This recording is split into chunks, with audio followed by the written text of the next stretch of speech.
Bitcoin has an opportunity to be much bigger than gold or currency or even debt, but understanding how can take a lifetime of financial education. Our guest this week is another convert from the traditional financial system who has understood Bitcoin's unique combination of properties and is translating that expertise into helping people safely invest in Bitcoin. Based in Sydney, Australia, Peter Dunworth is a Director of Networth Advisors, a multifamily office, and the founder of the Bitcoin Advisor, a cutting-edge business designed to cater to the unique needs of high-net-worth individuals seeking secure and informed Bitcoin investments. In his current role at Networth Advisors, Peter manages a dozen high-net-worth families' portfolios, providing investment advice across various asset classes, including shares, property, bonds, and his all-time favorite, Bitcoin. His unique insights and deep-rooted knowledge in finance have made him a valuable asset in the world of Bitcoin investments. I'm Scott Dedels. I'm the CEO and founder of Block Rewards, and part of our mission in bringing Bitcoin to the workplace is helping people understand how it will help them. So if you're interested to learn something about why Bitcoin is the apex financial tool, stick around.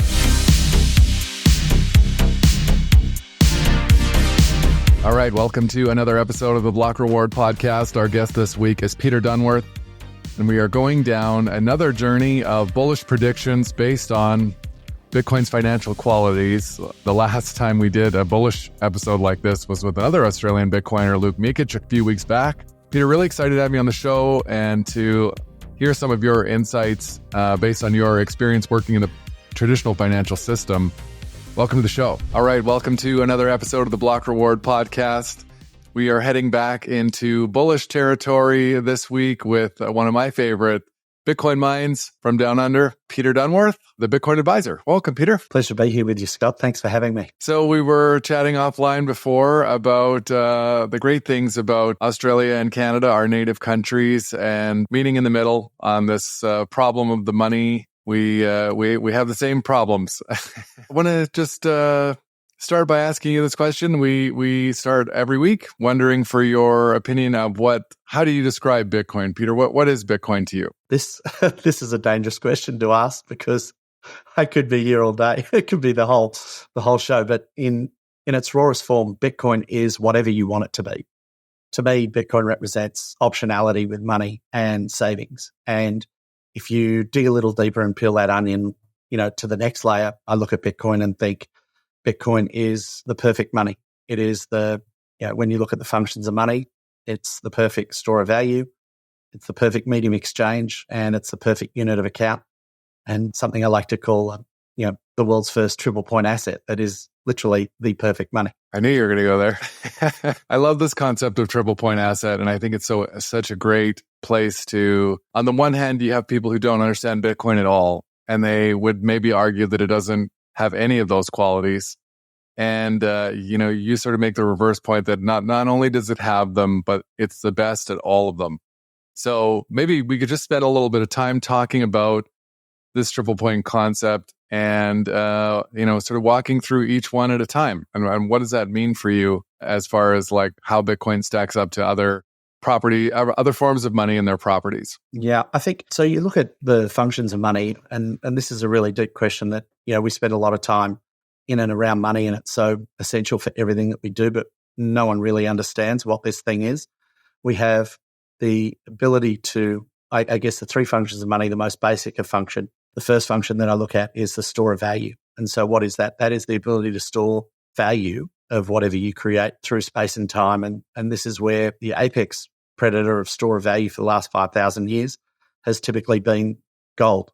And, civilizations throughout the eons have used gold as store of value, the way that, they basically preserve their value through time as being gold. The problem with gold is that, or relative to Bitcoin anyway, is that Bitcoin is a better form of gold because it's got a better inflation rate or a better stock to flow ratio, meaning there's less inflation happening with Bitcoin as opposed to gold. If you look at gold's, the amount of gold in the world doubles every 60 years or less. So, you think you're getting a scarce asset in gold, but relative to Bitcoin, it's actually not very scarce at all because Bitcoin has absolute scarcity. And then the very unique thing about Bitcoin is that it's got absolute digital scarcity. So not only is it really great through time as a store of value, but it's really great through space in that you can send it instantly anywhere on Earth, and it can be anywhere and everywhere all at the same time, which is quite a unique value proposition when compared to a 5,000-year-old pet rock. And this is where in, crypto parlance, a lot of the crypto bros love to talk about Bitcoin being a pet rock and it doesn't do anything interesting. And that's the feature, not the bug. And that's what people really don't understand, that if you want to build, any source of meaningful wealth throughout the ages, you need to have something that's ultra reliable. And this is where gold has served that purpose up until now. And this is where I think Bitcoin will supersede, the role that gold plays in the function of money as a store of value. And this is where, just on a, like talking in raw numbers, Bitcoin might be roughly a $1.5 trillion market cap. Gold itself is a $15 trillion market cap. So there's a 10x price increase that Bitcoin can do in order to capture that store of value market that gold currently holds. And I can tell you that, it's better than gold because it's instant payment anywhere on earth. It's digital. There's absolute digital scarcity. And most importantly, it's seizure resistant. And this is the first seizure resistant asset that we've ever had. And so that's a quite a technical or technological innovation that we've never seen before, that a store of value has been able to have. And if I move on to then the next point of, the function of money is medium of exchange. What typically is that and who dominates that role right now? Although I think Bitcoin's a better medium of exchange than our existing, apex asset in that space, which would be the US dollar. That's not a widely held belief. And I'm happy to cede ground on that for this point in time.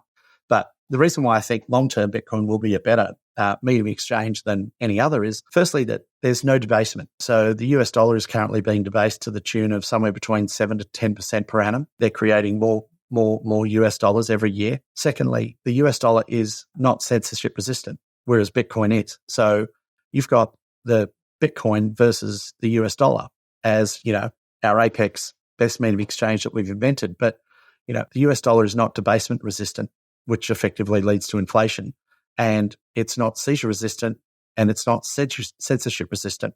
So all of these things, if you want to have full control over your money, you want to have that flexibility. And this is where those technological innovations from a medium of exchange function Bitcoin offers over gold, over US dollars, will, I think, endear people, once they understand what Bitcoin is, to a much deeper understanding of what Bitcoin is and what they value by way of medium of exchange. And just to sort of put a cap on that and highlight, how important censorship resistance is and seizure resistance is you've got, and I don't want to get political here, but you've got Russia have had their foreign reserves to the tune of $300 to $500 billion effectively stolen from it because the US and Europe didn't agree with the war that they waged on the Ukraine.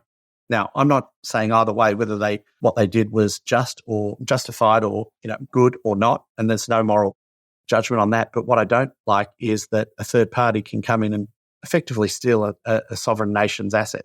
And this is where if they held that $500 billion in Bitcoin as opposed to US dollars and euros and everything else, the US and Europe wouldn't have been able to steal those foreign reserves from them. So it's going to be interesting to see how nation states adjust to that moving forward. The final function of money is probably the most boring, but it's my most loved reason for being, because it also represents the greatest market share of value that needs to be accounted for. And this is the function of money that is a unit of account. And so typically throughout history, we had, from the 1600s, we had a double entry ledger system, which is an accounting system that we use up until this day. And we've had no innovation in the accounting system since then. The innovation of a double entry ledger system led to a global expansion of world trade that typically went through Venice and the like. And we haven't had an accounting upgrade since. Now, this is all boring dork talk that, accountants get, even accountants don't like this talk, but it's all accounting. But the important about having a unit of account is that in a unit of account in our system, that accounts for about $2.1 quadrillion worth of value that's currently run through a double entry ledger system. And Bitcoin as a unit of account represents a triple entry ledger system and the first accounting innovation in over 500 years. And so what a triple entry ledger system does is that allows everyone who's got access to Bitcoin to look at all of the transactions on the network at any point in time. So there's much greater transparency with what's happening on the network and the health of the network at any one time. And so this is a huge accounting upgrade that I think in time, our unit of account is going to migrate towards Bitcoin because it's the only ledger that's immutable, that cannot be changed, it's never changed. And it now becomes a record of history that, if something happened on that blockchain at that point in time, that there's no way that that record can be scrubbed and changed or altered. That represents a huge change for humanity. And, in sort of like hyperbolic terms, it represents a third era of humanity. We've got pre-written word, we've got written word, which was basically, all of the textbooks, computers, everything that we had up until the Bitcoin blockchain. And now we've got the recorded word where there's an immutable ledger of everything that happened that can never be changed moving forward. That represents a huge upgrade to, humanity in more of a spiritual sense, but it's deeply rooted in, an accounting principle that is going to completely redefine how we use unit of account. And so the interesting thing about that is, and when you put all this together in some, coherent fashion of, well, what does this mean? Like you've talked for 5 minutes on store of value, mean of exchange, and unit of account. Just give me the too long, didn't read. What this means is this is the first time in history that we've had one asset that's the best at all three functions of money at the same time. And so for that reason, we are now going to have, I believe, once people universally accept that Bitcoin is the best at all three functions of money, you're now going to have people competing for those functions of money with the one asset. So rather than have most people look at this and think, well, looking at the market cap of what Bitcoin would be, it's a $15 trillion market cap with gold. You add that to a mean of exchange market, which is 100 trillion, and add that to the unit of account market, which is 2,000 trillion, you get $2.1 quadrillion.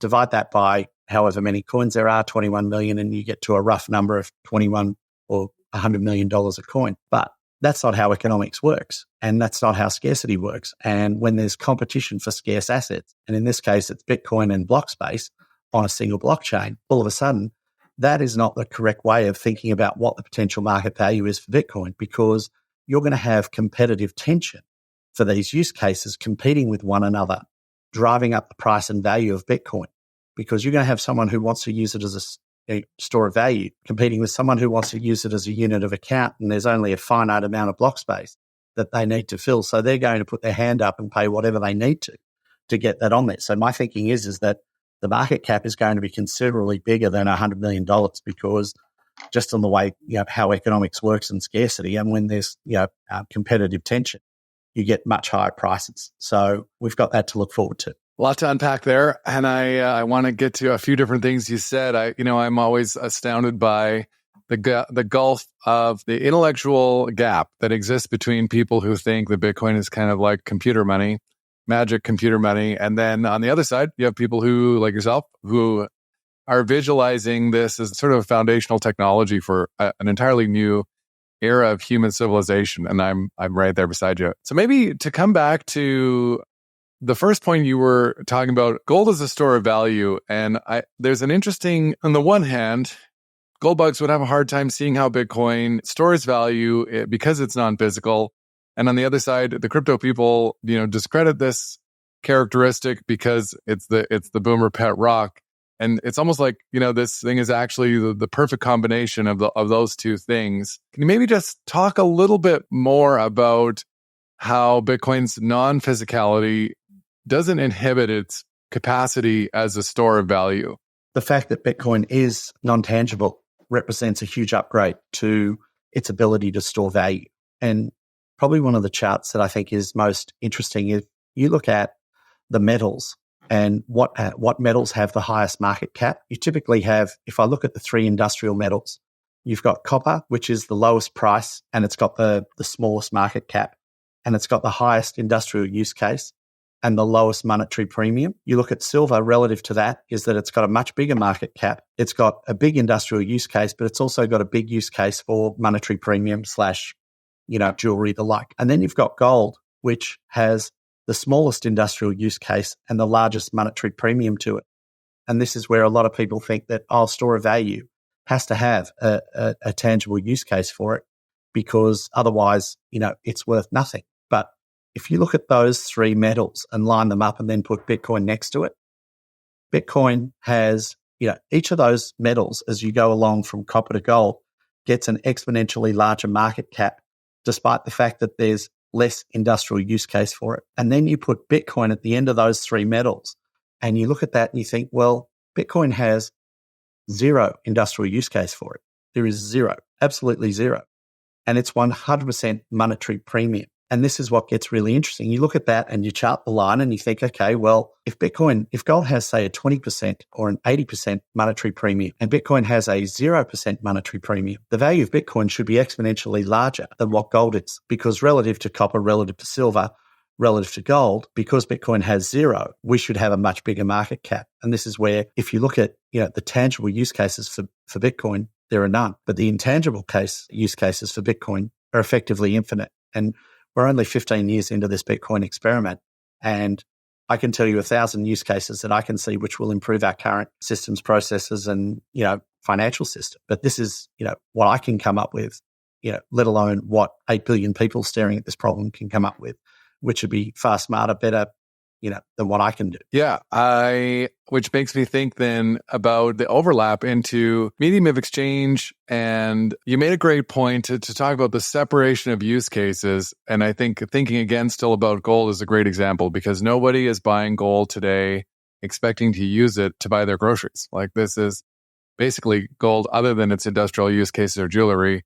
People are buying it, to sit on it. So even just of having a dual purpose makes Bitcoin a very interesting asset. I think that I personally think that Bitcoin is it's overblown its progress as a medium of exchange, because the fact that it's accepted globally at all as a medium of exchange, I think already makes it a pretty significant, considering how early on in Bitcoin's lifespan for it to be, it is already a global money. It's just I think the expectations of how fast it happens and how dramatic it happens are really difficult for people to satisfy. In further to your point, there's only 3 assets globally that have a pair against every currency those assets being US dollar, gold, and Bitcoin. Pretty wild in less than 15 years. So to that point, it just reaffirms what you said. Yeah, and I think that people are also, it's different in Canada, because you made a second point about medium exchange and censorship resistance, which I think is really, really very important. And I do believe that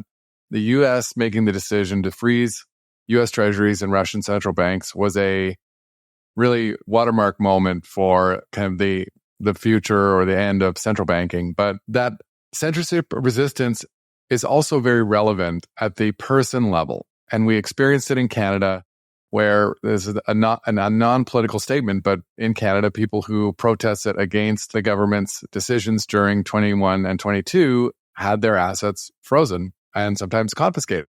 So it depends on where you live, but having uncensorable, unconfiscatable money is really a massive advancement in use case for nation states and individual people alike.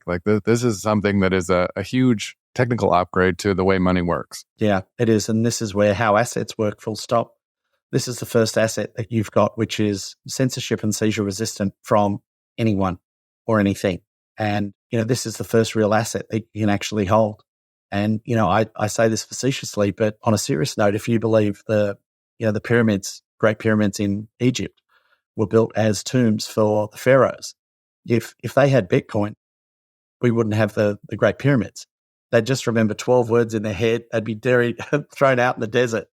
And, they could go to the afterlife in that little boat with 12 words in their head and recreate all of their wealth after that. So it's such a unique thing. And this is, one of the pleasures of going down this Bitcoin rabbit hole is that you get to discover these things. And, to people who are new to Bitcoin, what we're saying sounds unbelievable. It sounds completely fanciful. That this is not possible. But you go down and do your own work and realize what we've just said here is 100% the truth. And they can recreate the outcomes that we've just talked of. So don't trust, verify. Maybe one more thought on medium of exchange before we move on. I did see this week in the news that one of the major banks in Australia has gone cashless. And I'm sure that others will follow. Maybe just your thoughts around what people should be thinking about as far as when they hear stories about nation states going digital with their money. I think it's inevitable. And this is where, I think it's just, the curtain's been pulled back on the wizard vaults. It's always been digital. They're just now formalizing the process. So, I have family who run retail shops. They used to do 80% of the trade used to be cash, and now they're down to sub 10%. Of their trade comes in cash, and they run a retail, food outlet. So, it's effectively already here. We're just formalizing the process. And, to me, the medium exchange function of Bitcoin is probably the least interesting component to it. From a value capture perspective, it represents the smallest market relative, because if you own the store of value and you own the unit of account market, then by default, you will end up owning the mean of exchange market in time. And so, for everyone pushing on mean of exchange and, how brilliant it is and it's got to be that, it's just not there yet from a function. We can't service 8 billion people with Bitcoin right now. We're close, but, it takes a lot of work to get that done. And this is where, from a risk reward perspective, pushing that mean of exchange argument with everyone, I think it attracts a lot of negative attention.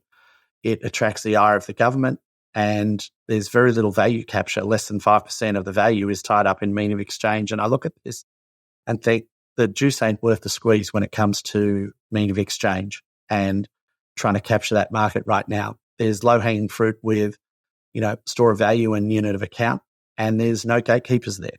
But, you want to start mucking around with mean of exchange, and you've got 167 currencies with governments, with armies, with, law enforcement, rules, regulations, and courts that can put you in jail for competing with their local currency. And I look at this and I think, we can capture 95% of the value with store of value and unit of account. And in time, by default, we'll get mean of exchange. So I focus my attention on store of value and unit of account because, as terrible as what happened with the Canadian truckers and the rest of it, Bitcoin was shown that you could use it in a situation when push came to shove. But from an immediate concern and, really winning the meta battle, I think it's store of value and store of value and unit of account, the battlegrounds that's low-hanging fruit with very little resistance. Interesting. So then maybe just to come back to part 3 and unit of account, how do you view the emergence or transition of the world pricing things in Bitcoin? I think a lot of people think that it's going to happen from a top-down approach, but that's never how anything happens, I don't believe. I think it's going to be an organic bottom-up approach where people will individually migrate to a Bitcoin standard. They'll start using Bitcoin in, ways that they want to. They'll start measuring their wealth in Bitcoin. They'll look at, the yardstick for financial success will be, have you been able to buy more Bitcoin or have you sold Bitcoin in that financial year? And that will be the financial benchmark or your unit of account. And so I think as people go down this Bitcoin rabbit hole and get deeper and deeper into it, and the value of Bitcoin ends up taking up more and more of your wealth, by default, you're going to subscribe to whatever, is the underlying unit of account that the majority of your wealth stored in. And this is where most people will migrate to that over time. So, financial success in a year will look like you've either saved your Bitcoin and you haven't spent any of it, or alternatively, you've been able to increase your Bitcoin by saving and dollar cost averaging throughout the year to buy more Bitcoin. And that, to me, will be the point of hyper Bitcoinization that everyone will reach at some point in time. And then once individuals are operating at that, then that will migrate to the bigger organizations and nation states. I've thought for a long time that it really is an absurdity when we, in a post-internet world, that we still have 160-something currencies and all of these locally managed markets trying to determine the correct price of everything. So we've got 167 different paradigms for the cost of eggs or any kind of good, and then those goods are shipped internationally, and we're trying to do all these weird conversions and determine what the price of an Australian steak in Canada should be in this day and age. Like, it's interesting that skeptics of Bitcoin doesn't seem like an obvious thing that a global money system would be, just so advantageous for the ongoing, prosperity of humanity. I agree, but this is what makes a market, and we should be grateful that there are people there who still don't understand it or see the value proposition there. Otherwise, we'd be paying tens of millions or billions of dollars per coin if everyone understood what we did. So for that reason, I'm eternally grateful that there is pushback and a lot of people out there who are naysayers who think, Bitcoin's worthless. It's like, well, wonderful. Everyone gets the price they deserve, and, at some point in time, they'll either do the work or they'll capitulate. I kind of get the feeling that, at some point in time, everyone will bend the knee to Bitcoin. So, I'm fortunate there are some, very vocal people out there who are telling us that it's worthless and, you shouldn't waste your time on it. You've got some really interesting things to say about financial systems and products that will be maybe eventually built on top of these 3 functions. And I'm thinking specifically around structured products. So this year, earlier in 2024, was the introduction of ETFs in the U.S. market, which has been a really positive thing for inflow volumes of making larger amounts of cash easier and easier to come into the Bitcoin network. Your contention is this is like a drop in the bucket to what could happen with much, much bigger markets. I wonder if you could just talk a little bit about that. Sure thing. Well, on the ETFs, I think that's probably the biggest thing to come to Bitcoin since its launch. And the reason for that is it opens up capital markets that are just the size, breadth, and depth of we can't really quite fathom when it comes to Bitcoin. It's just enormous. The amount of capital that can flow into Bitcoin now that's really easy to flow into Bitcoin has totally redefined the market. And this is where, if you look at the structured products, structured products were effectively the cause of the global financial crisis. And, without going into the structured products with Bitcoin, it's really important to understand what the structured products were that led to the global financial crisis and how the structured products moving forward will isolate and remove that risk again from the system. And ironically, Bitcoin is the catalyst to avoid that. But if we just do a really quick brief history lesson on the GFC was effectively caused because Wall Street had an insatiable appetite for residential mortgage-backed securities. And they went to Main Street to say, hey, we need more, mortgage-backed securities, go and sell more loans. And Main Street banks went out to their clients and basically found people with lower and lower credit quality to the point where they ended up giving ninja loans, no income, no job applicant loan to people who literally were just breathing, could qualify for $1 million loan. And this was then bought from Main Street to Wall Street. They sold that up, they packaged it up, and by combining, millions of these mortgages for people who were of questionable credit, they could package that up and call effectively a triple B or a double B, which was in raw terms dog shit. They could package that up and sell it as a triple A rated asset and, get a much better premium for it.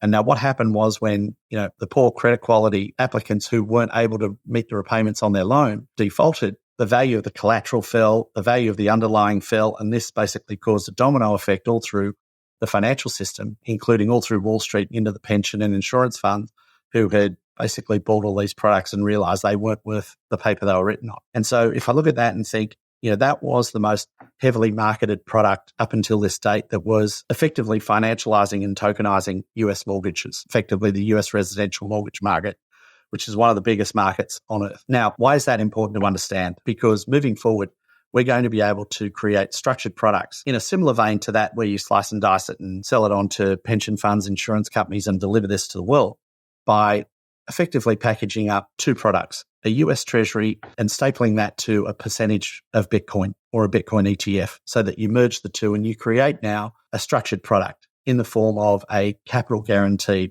principal protected note. And what that looks like is JP Morgan can now basically package that up as a capital guaranteed product where they create a $10 billion note. They go out to, their clients and they say, hey, we've got a capital protected, principal protected note. You're not going to lose anything because what we're going to do is we've stapled 80% of this product with a 5-year US Treasury paying 5%. So that assuming that the US government is effectively a risk-free borrower or risk-free lender, you've got no credit concerns over the US government being able to meet that interest payment and pay your principal back at the end of the 5-year term. So they'll take 80% of that $10 billion note and they'll jam it into the 5-year US Treasuries. The 5% per annum will grow from 80 to 100% of the capital value over the next 5 years. But that 20% difference that they've got that's not invested in the US government Treasury, they can use that to go and buy the Bitcoin ETF and staple that together so that they've got effectively an outperformance return on this principal protected note. So all of a sudden, you've got buyers of bonds globally who can now get exposure to Bitcoin risk-free because they've been able to meet their returns and protect their capital in nominal terms, not real terms, but they've got the exposure of 20% of what they put into it having exposure to Bitcoin. And so some backtesting on this that I did was with over the last 5 years, if you assume the current rate and the current returns, you'd be able to get an 18% risk-free return on this principal protected note moving forward. And most of your money would be in US government treasuries. You'd have a little bit of exposure to Bitcoin ETFs. And most importantly, there's no counterparty risk because your only counterparty is the ETF holder holding Bitcoin and the US government, which is, basically the counterparty to the world. It's the lender of last resort for the entire world. And so all of a sudden, what happened in the GFC, where you've effectively, Wall Street infected, Main Street and, the whole of America with this debt burden. All of a sudden, JP Morgan, the banks and the like can basically go out and sell this product ad infinitum. They can sell as much of it as they want. And there is an unlimited supply of US government treasuries if there's a willing buyer. That's the first thing. And there's an unlimited amount of capital that can flow into that Bitcoin ETF without any counterparty risk. So all of a sudden, you've removed firstly, you've created a product that the banks can sell to anyone on earth. And, they could sell $100 billion of this with their eyes shut per week. That represents a $20 billion inflow into Bitcoin per week. That's great for the banks. They're going to make 2 to 5% on that. They'll be making billions of dollars a week selling this stuff. It's great for Bitcoin because numbers are going to go through the roof. And then it's great for the US government because the US government now has a buyer of US treasuries. They could be selling $80 billion extra in treasuries, US treasuries per week, the demand that they never had previously. So all of a sudden, there are three parties in this transaction which are going to benefit: the Bitcoiners, the banks, and the US government. Now, this is the first product that has put all three of those parties with aligned incentives. And when that happens, that also removes and de-risks the entire market risk of what we saw during the GFC and will isolate any of those concerns because it neutralizes that, because there's no counterparty risk with Bitcoin because it's the perfect collateral. That's, wow, you had a lot of really interesting points about that I want to sort of just stop on for a second. And one of them is, I was thinking the idea that, if inflation remains endemic and persistent, the market is going to need higher rates of return than they would have needed before. So your model of 18%, while it sounds amazing from a risk-free product, it could also just start to become a more normal thing that, instead of 7% or, against a 2% target, if people start to understand that it's 7 or 10 or 12, that you're going to need 15 or 18 to sort of stay ahead in real terms. And the second part there of, I have myself struggled to understand how banks are going to stay relevant in this increasingly post-Bitcoin world. And that is a really, obviously, they're massive stakeholders and they're not in it to become obsoleted. And that's really interesting. That's a way that they can package a product for people and really almost reinvent themselves. Totally. And this is at the institutional level. So that'll save the institutional banks, the retail banks, mums and dad banks, where, we typically turn up and get a home loan and things like that. They'll pivot. They'll be able to, allow you to custody Bitcoin with them, and they'll have loan products on that. I've got no doubt. So at some point in time in the future, they'll have, all of that available. And, my thought process around this is that Bitcoin is the perfect collateral. And I've spent a lot of time in credit, so I understand what, good collateral looks like. And Bitcoin looks like the best form of collateral ever invented. And what's very unique about Bitcoin is, or just if you take a step back and look at banking, the really unique thing about banking is that it's isolated to jurisdictions. And so you've got regulators who give authority to the local banks to, administer however they wish, and they've got to meet certain, guidelines and checkpoints in order to maintain their licenses to be operating in that. But typically, the major lending that goes on and the major function of, the retail banks anyway, is to provide access to mortgages for mums and dads to go and buy a home, because that's the number one product. In Australia, that's the number one product that, they monetize, and it's probably the most monetized product globally from a local banking perspective.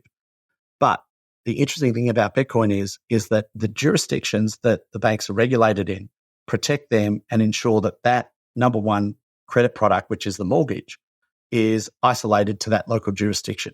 And the best credit up until now has been typically retail title deeds, so your housing. However, Bitcoin represents a complete seismic shift in that you're now going to have Bitcoin as a ubiquitous form of global collateral, meaning me in Australia with a Bitcoin can go to a local branch in Canada or the US or the UK or Japan or any other bank, and I can get a loan on my Bitcoin from these banks all over the world. So now all of a sudden there's going to be global competition for giving you loans against your Bitcoin. And so I'll be able to take this to any location on earth.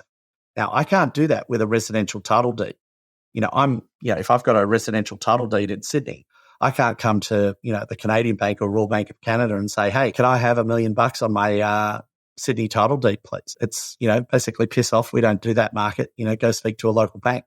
But when Bitcoin is ubiquitous and all the banks globally are looking after it, helping custody it and have loan products against it, all of a sudden there's now one form of collateral that is globally ubiquitous. And this is what's going to redefine lending. And it's also uniform. Like there are no grades of Bitcoin. There are no appraisals required to determine, one Bitcoin compared to another. It's totally fungible. Yeah, that's really fascinating. The sweeping implications for how this thing, just by virtue of existing, is going to force a reimagination of all these processes that have been evolving slowly. So it's like you said, double ledger accounting, really. Very cool. I guess the next level up is thinking about the market for things like sovereign wealth funds and when nation states really get into Bitcoin. And I guess that's where you get to these absolutely massive numbers. You said 100 million earlier. And I'm not really so much I love Greg Foss always says a time or target, but never both. But what is your thought around how fast some of these bigger shifts might, is this something that takes 2 years, 5 years, 10 years before you can go to an international bank and use your Bitcoin as collateral? I think in less than 10 years, we'll be doing that. Like I can tell you locally, there are banks working on Bitcoin custody as we speak. So, I look at that and think it's only a matter of time. In the next 7 years, I think you'll be able to have global competition with banks across the globe who'll be able to access and give you, loans on that sort of thing. So then would you envision that they'll be paying interest on a Bitcoin deposit? I think they'll be paying interest on a Bitcoin loan. They're going to pay you to borrow on your Bitcoin. And so I'm trying my best to imagine how this is going to work. And this would be like a multi-signature collaborative custody with the bank, or we're going to trust the banks implicitly to hold our Bitcoin on this Bitcoin loan, or how's that going to work? I think it's going to be a choice that you'll make. And so the banking system will give you a really cheap rate if you classify your Bitcoin as currency, and they'll give you a really expensive rate if you classify it as property. So, that whole dichotomy between Nayib Bukele, the El Salvadorian president, saying it's currency, and Michael Saylor saying, no, it's property. If you classify it as property, there are different lending procedures that need to go against giving you, a loan against that. And typically they'll probably charge you somewhere between 10 and 14% to borrow on your Bitcoin if you classify it as property. But if you classify it as currency, that can be put on their balance sheet, and they can then leverage that 20x to lend out 20 times the amount of loans that you've given them as collateral, in which case they'll probably pay you to borrow money from them with that. And so if Bitcoin's $10 million a coin and you give them, one Bitcoin and say, hey, I'd like a $1 million loan facility, please. They might turn around and say, great, we'll take that $10 million Bitcoin. We're going to loan out $200 million of that, Bitcoin, because we can fractionally reserve it. We're going to loan you $1 million, and we're going to pay you 5% per annum for borrowing money from us and allowing us to leverage that Bitcoin out. So, on the back of the $200 million in loans that they've generated, they'll probably make somewhere between $2 and $4 million of profit. And they'll give you roughly $100,000 or $50,000 per annum for allowing them to have access to that capital. That's what I envisage moving forward. So how do you imagine, setting aside the realities of the technical capacity of medium of exchange today, I have a tricky time reconciling Gresham's law, which is the idea that if there are two forms of money available in a marketplace and one is better than the other, eventually people are going to figure it out, and they're going to want to keep the better one and get rid of the one that's worse. So, and I also sort of think that Bitcoin is basically it's an idea that with enough time and effort, anybody can understand. So you don't stop understanding Bitcoin, and more people are understanding it all the time. So how does the, fractional reserve system that involves a levering and using assets to create more money, how does that work when the competing idea would be the more people that understand Bitcoin are going to be trying harder to get rid of that money in exchange for Bitcoin? That's true. But what's the fastest way to get rid of that other money? To effectively borrow on it and then buy Bitcoin with it. I was thinking that as you were saying it, but I was thinking, well, that can't be the answer. I mean, what would just stop me from, loaning one of my Bitcoin and using that to buy more Bitcoin from a bank? That's exactly what will end up happening. And this is where as long as they can print to infinity, Bitcoin can go to a value of infinity. And that's the trade-off. And this is where, if I look at to the skeptics who think there's no way I'm going to get paid to borrow money from the bank, I can tell you now that there are already products out there that if you borrow using Bitcoin as property, say Unchained and, HODL, Led, and, they've got products that will charge you somewhere between 12 and 16% to borrow on your Bitcoin when you're in a multi-sig arrangement that you've got full disclosure over and can see everything on it. But then there are lenders out there today that will give you a loan for 0% if you borrow less than 15% of the value of your Bitcoin. And this is without a banking license that can rehypothecate your Bitcoin 20x. There's already products out there where you can borrow at a 0% interest rate. So I can tell you it's already happening. We just haven't got a Bitcoin lender with a banking license who can now rehypothecate quite heavily to create that outcome in banking circles. So there's a clear line of thinking that can show you it's going from property loans to, currency loans.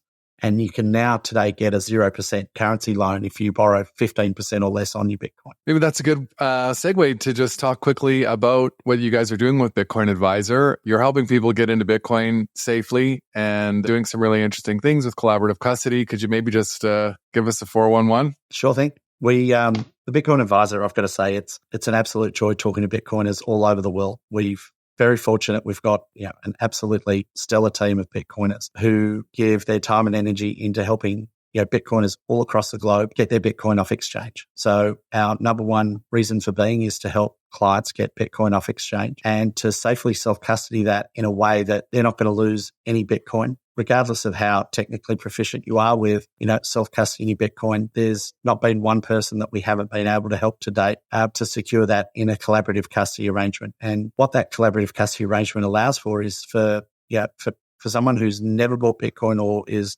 totally technically incompetent to purchase Bitcoin and then safely self-custody their Bitcoin in a manner that if something were to happen to them tomorrow, their family and their loved ones are not going to lose their Bitcoin. And that's probably the most important thing that we do is not only get the Bitcoin off exchange, but provide that peace of mind to the Bitcoiners and the family that if something were to happen to them tomorrow, the fact that their Bitcoin is safely self-custody in that collaborative format, it means that, their loved ones are not going to lose out on the Bitcoin and the sacrifices they've made to get that Bitcoin. So in a side note, we've been through 3 probates now, sadly, where clients have passed away who are in this collaborative custody protocol with us. And we haven't lost a single Bitcoin. So, getting coins off exchange is our reason for being, and then ensuring that we can deliver an estate plan protocol that will have a 100% track record of recovery of that Bitcoin for clients and their families is what we do. And so we make self-custody very easy and demystify it and simplify it to a point where no one has lost a Bitcoin who's worked with us to date. And we've got a perfect track record and we plan on keeping it that way. And part of the ability to do that is having that collaborative custody environment whereby there are multiple professionals working with a client to ensure the safety of their Bitcoin. And so if someone wanted to reach out, you have people on your team in just about every part of the world, right? Yeah. So we're through Europe, we're through Asia, New Zealand, Australia, obviously. Canada, we've got a lot of advisors up there, the US, Mexico, Central and South America too. So there's not too many parts of the world that we don't cover. And it's btcadvisor.com. Is that right? With an E? No, thebitcoinadvisor.com with an E. So ER. Cool. And we will include a link to find that in the show notes. For people who are listening, they want to find any more of your stuff, Peter, where should they go? The website's a great spot, thebitcoinadvisor.com. Or alternatively on Twitter or X, Peter BTC Advisor with an ER. And occasional thoughts are put on there and share some things there. So if you want any information, email me or reach out. DMs are open. So happy to return any questions or concerns that people have. Very cool. I appreciate you coming on in spite of your sore throat and sharing your insights and opinions. Thank you very much for having me. It's been an absolute treat. And if you're listening and you made it all the way to the end of the show, I want to thank you again for tuning in and hope to see you next week. Thanks for listening to this episode of The Block Reward. We're trying to do something different here, creating accessible conversations meant for people who aren't obsessed with Bitcoin. If you found this episode informative and engaging, hit that subscribe button to make sure you stay updated with future episodes. Your feedback matters. We'd greatly appreciate it if you could take a moment to share your reviews and help us with our goal of creating Bitcoin content that is simple and easy to understand. Bitcoin has an important role to play in the future of finance. It will change the way we save, spend, and invest. Discover why Bitcoin offers a game-changing opportunity for forward-thinking employers by visiting blockrewards.ca. Block Rewards' mission is helping Canadian employers implement strategies for integrating Bitcoin into compensation and benefits, supercharge your recruitment and retention strategies, and help your team members plan for the rising cost of living by rewarding their work with the hardest money ever invented. Special thanks to our top sponsor, Paramount Employee Benefits Consulting, Canada's only Bitcoin forward benefits and pension advisory. For more information, find them at paramountbenefits.ca. Big shout out to Podigy, our production team that makes all this possible, and BMX Escape for producing our music. Bitcoin is an expansive and dense topic many people walk away from early. To Bitcoin enthusiasts looking for that podcast they can share with friends, family, and colleagues, one they'll actually listen to, we hope that is us. The content of these conversations is meant to be provided for information purposes only. Nothing here is investment advice. Bitcoin is a big topic. Be sure to do your own research before making any personal financial decisions. Thanks for listening.